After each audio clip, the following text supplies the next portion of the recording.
Hello everyone, I am Krishanu Goswami. I am a quantum activist and welcome to this special show for everyone free of cost by Dr. Amit Goswami.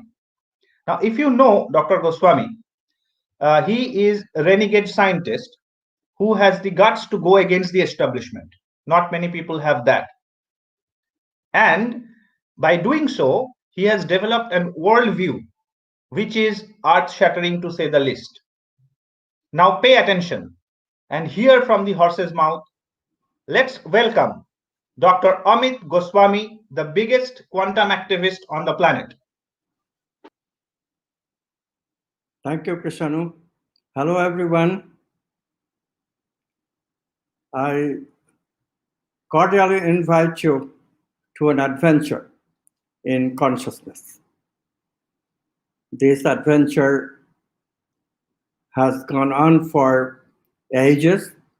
It started 7,000 years ago in India, went through many ups and downs, but that is how consciousness works.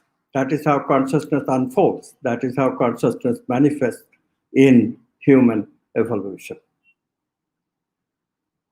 Right now, of course, we have worldview polarization between science and spirituality, and very few people are aware why this polarization is taking place and how. But most people know this, that neither worldviews have any credibility anymore. If we have lost anything as the entire human culture, what we have lost is trust. We don't trust anyone anymore. It's all fodder for exchanging gossips. Science lost its credibility about 40 years ago when we declared that there is nothing but matter. Matter, inanimate matter, is everything. Molecules explain life, molecules explain us, human beings. And this model is accepted by bulk of the intelligentsia on the planet right now.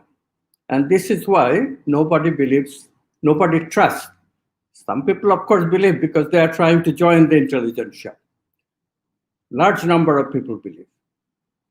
But others who don't believe, they don't believe because they know that this is false. Human beings are animate, human beings are conscious, and consciousness is not material. Now, how we can have non-material consciousness, this has been a struggle for science to understand for many hundreds of years, 400 to be precise. And in their frustration, they declared that matter is everything. There's no reason to begrudge that. Unfortunately, it should have been enunciated as a model of reality, not as the final reality. This claim is what brought gross distrust on the part of non-scientists. The polarization between higher educated and lower educated, so to speak. But higher education, what is higher education? Higher education or education itself, that has been around, that takes human civilization to further and further pinnacles. That is based on values, human values. That does not teach you that we are objects, we are machines, we are mechanical. It is true that these values have been very hard to justify by science, very difficult. It is true that the fact that our consciousness expands to include others has been very difficult to produce. in the way we do science. And therefore, as I said, out of desperation, materialism is a Hail Mary pass, as they say in football language.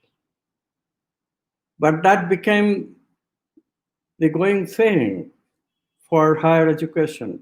And higher education is not training people anymore in the stuff that people need to know. This is why many people are staying at the level of lower education, grade school education, just out of disgust at what higher education, what this valueless education teaches. The opposite, religion, is no answer either, and religion without some justification of why the values, why the moral values are important, cannot get any trust either. So what has happened is that everybody has become morally unambiguous, vacuous. Of course, there are movements here, fortunately. Estimation is that about 15% of people in the world today partake in consciousness raising activities. In fact, there was a huge movement in America in the 1960s and 70s and 80s. Many of you will remember fondly those years, where we are making huge progress in understanding consciousness. That movement has continued, but in the meantime, the materialists made this unfortunate step of declaring that there is no such thing about any non-physical consciousness or anything, mind or vital energy or life, anything except matter. Science lost its credibility, but we also became divided in terms of worldview. How to get out of this? We need to change our ways. Under materialism, we have become purely transactional. What is in it for me guides everybody's decision making, how you want to live, how you want to make a living, how you want to think. Me, me, me. The I behind the me, the I that has free will, the I that can be creative, the I that intuits, I that can be expanded and include other people. Community consciousness is completely lost from our vocabulary. We are totally confused. Does the I even exist when materialists are saying that no, everything is just object, including consciousness? Consciousness is not an object. This is the voice of the spiritual tradition, unanimous voice in all religions that originated from wisdom traditions of great teachers. They're all saying fundamentally in very popular language that has been misinterpreted again and again, agreed. History is not a very good judge of any of these things because history has been reconstructed again and again and again. But this much can be concluded, that religions got bogged down with dogma, and now science is bogged down with dogma. So in effect, we have no dogma-free way anymore, or it seems like that. In this situation, guess what? Within science, that movement that we experienced in America and elsewhere in the 60s, 70s, and 80s, that has continued. And quantum physics found its meaning, quantum physics found its proper interpretation in the hands of my work and work of Henry Stapp, a Berkeley physicist, Casey Blood, and quite a few others. Some of them are very famous. For example, Deepak Chopra, a physician who contributed the concept of quantum healing. Larry Dossey, who contributed the concept of meaning and medicine. Many experimenters who established the validity of non-local unity of correlated people. Jacobo Greenberg, a Mexican neuroscientist, for example. Alan Aspect, the one who first demonstrated that, yes, people can be so correlated that they can become one, communicate without exchanging signals. These are fantastic, monumental discoveries, and the latest discovery has come from neuroscience. Neuroscientists, they're supposed to be materialists, but they are also scientists. As scientists, they do work which absolutely continues with all the trust that we have ever bestowed on science. And neuroscience data is now indicating that yes, brain operates at a very me-centered level. The ego is a certain reality over us for most of the time, but yes, also too, a very expanded consciousness that ancient people call the self within, the God within, and we call quantum self. Brain becomes non-local, acting in synchrony all over it. So experimental data is supporting this new science that we have been developing since the 1990s. And biologists have contributed to it. Rupert Sheldrake, for example, with his concept of morphogenetic field that enabled us to understand a theory of feelings in the body, gave credence to the heart. HeartMath Institute, this wonderful organization, they have propounded the importance of heart in the human being. So we have now thinking and feeling in our science, and quantum physics is giving it a background, basic worldview for developing all these ideas. One integrated science that has been the dream of everyone. I have written books. The Self-Aware Universe, that is when we first recognized that consciousness is the ground of being. Consciousness can be brought within science using quantum physics and ideas of quantum measurement, how potentiality becomes actuality. Following ideas of other great scientists like Einstein and von Neumann.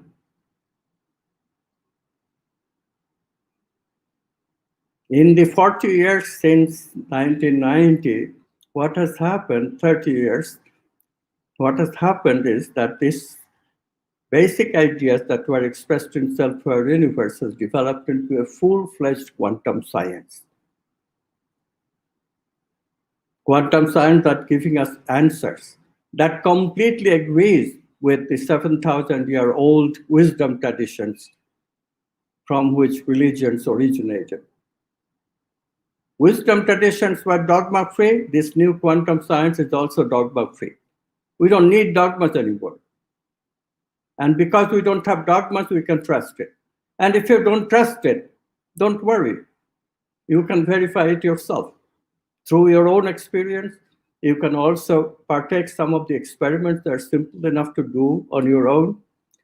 And if experiments are complicated, you can rely on this fearless and reliable scientists, the empiricists, who do not fall for any ism.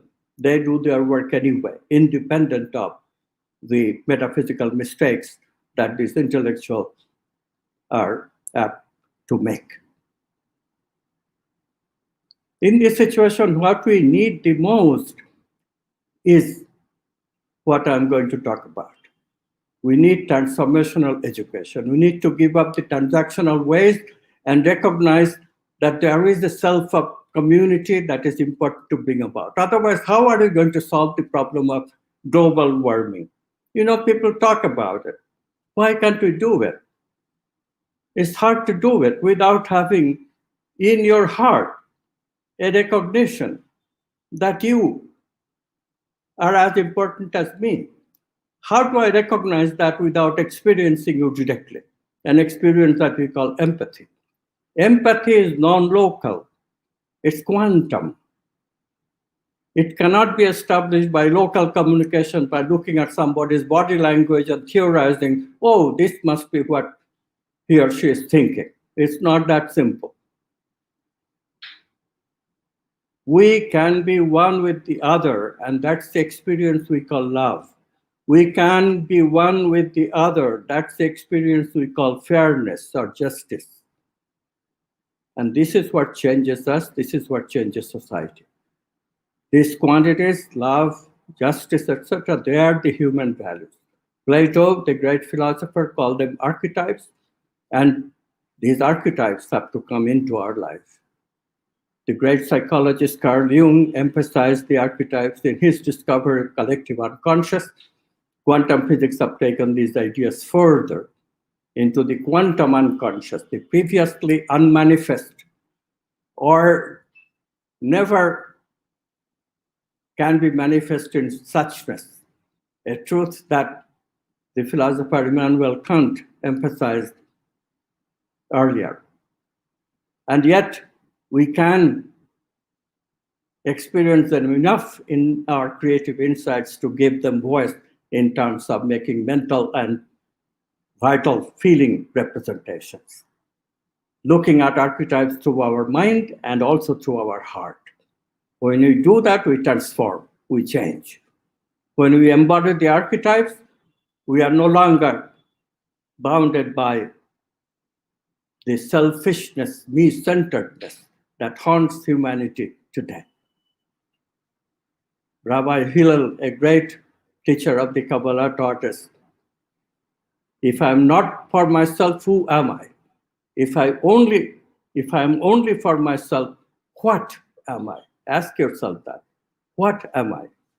If I am always me-centered, if I am not taking care of my brother, my sister, of my community.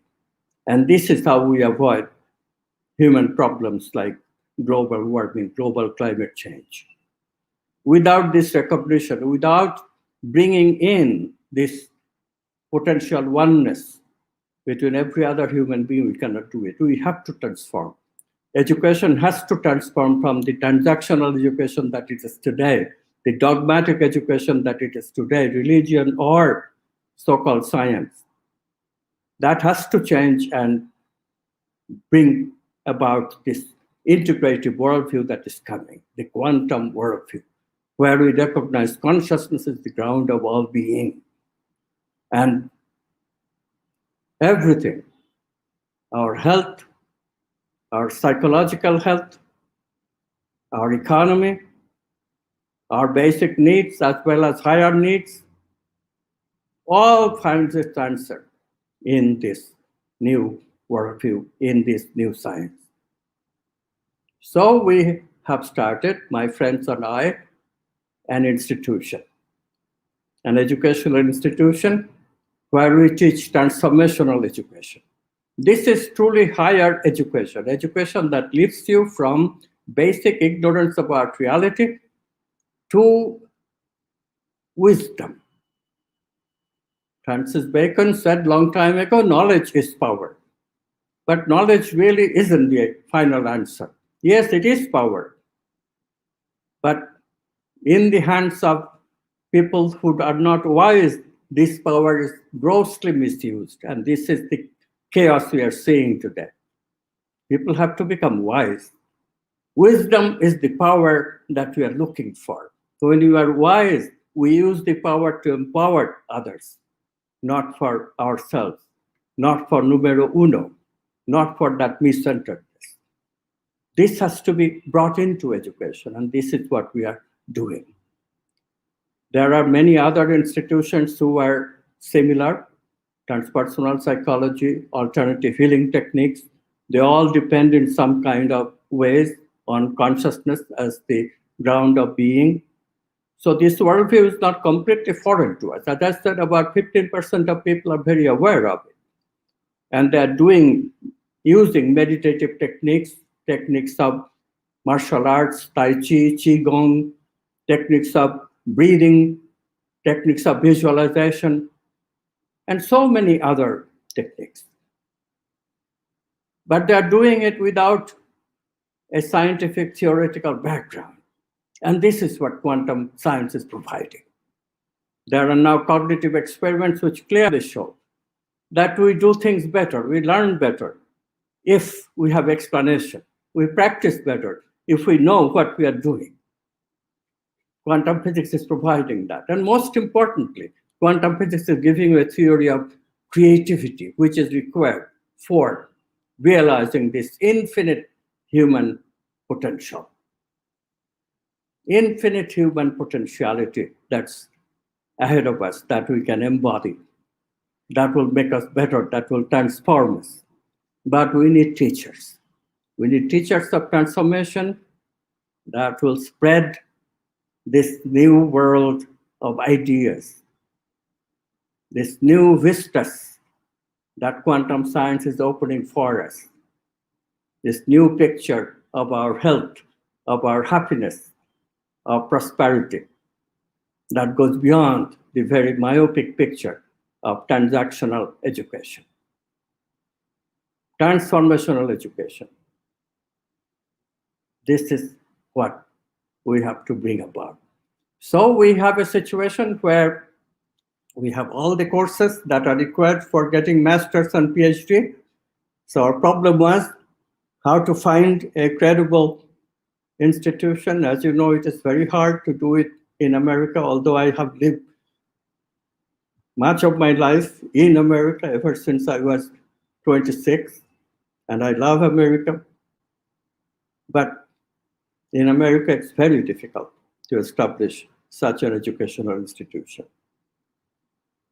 I have also a huge attractive connection with Brazil. I go there every year. I feel like a Brazilian oftentimes. But yes, even in Brazil, it was very hard. But finally, the country I was born, India, this education became possible to develop a great university, University of Technology in Jaipur. It's really a technology in the conventional form. That was what they were doing. But they accepted the fact that yes, there can be technology of the human psyche as well, technology of the sacred, so to speak. And this technology is also important for engineering students as well. So they agreed to sponsor us. With their help, we now have the capacity of giving master's and PhD degrees from an affiliated, government-approved university, which is as credible as any university in India. And that's what I bring to you. We already have started the university. We already have 1 year complete. And we are open for student enrollment right now. We enroll students for fall semester in the month of July. We enroll for the spring semester starting the month of November, going into December, even January. So, question is, are you interested? Why should you be interested? As I said, we need teachers. We need teachers of transformation.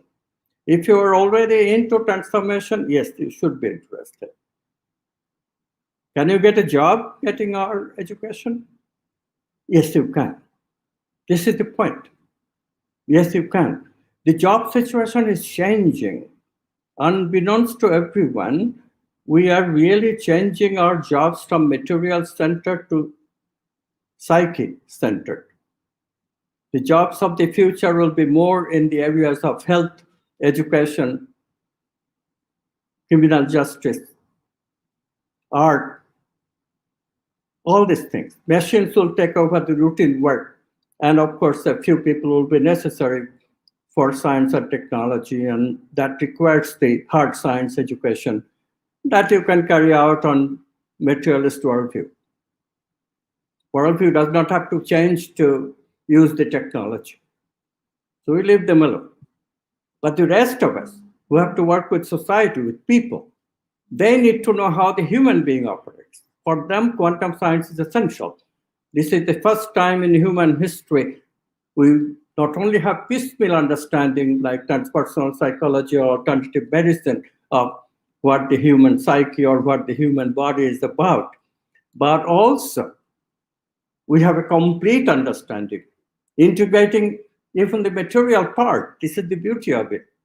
So we teach quantum neuroscience, how the neuroscience data can be understood, how the cognitive behavioral psychology can be understood better without paradoxes using this new science.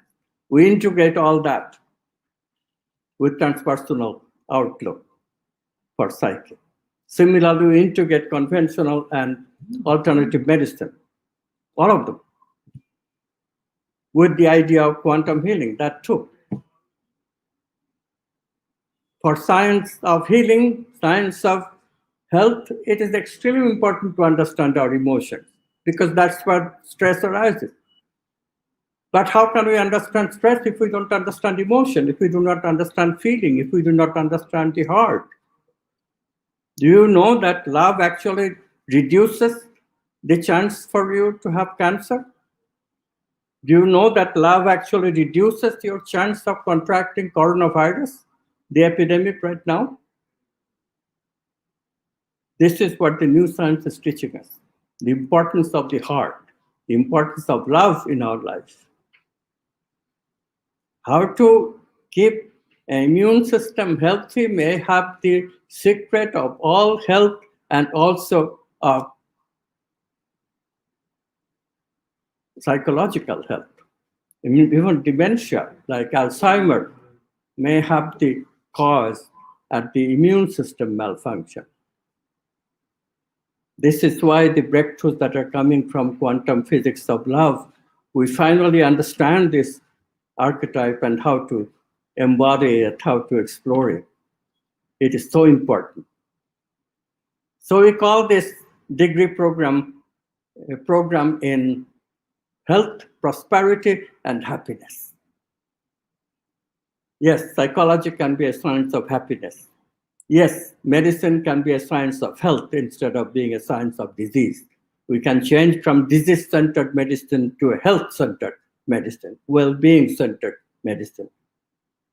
And business can be changed from material, money-centered attitude to prosperity-centered attitude, where we explore abundance, how to develop abundance. And that concept is not only my selfish concept, it also includes others. In this way, we include the ideas of consciousness into the ideas of matter, and the two work together. Integrative approach of both what the materialist science has discovered and given us and what the spiritual traditions and religions have given us. Everything in a dogma-free way. Dogma-free education that will prepare you for having jobs in the 21st century, which will not be like the jobs today, where you do a job, nothing to do with your life.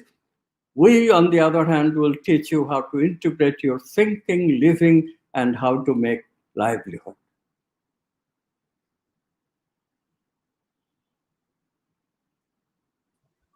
Are you interested? I am inviting you with all my heart to this program. Thank you. Well, you all heard Amit say about the program that we have in offer. The reason this master's and PhD streams were selected because it requires deeper study. And as he pointed out, we need teachers who can take the torch forward. Right now, because of certain situations, we all know that we are going through a tough time. The world is going through a tough time. But this is not going to last. And to help us do that, to help the world do that, these courses have a role to play. And for you, currently, we have certain special offers going on. Our email ID is info@amitgoswami.org. I repeat, our email ID is info@amitgoswami.org. If you are interested, please drop us a mail and visit our website www.amitgoswami.org. You will see a tab called QAV there, and it details everything about the courses that we have on offer. And we are sure that you are going to like some of them or even all of them. And let's see if we can have a journey together.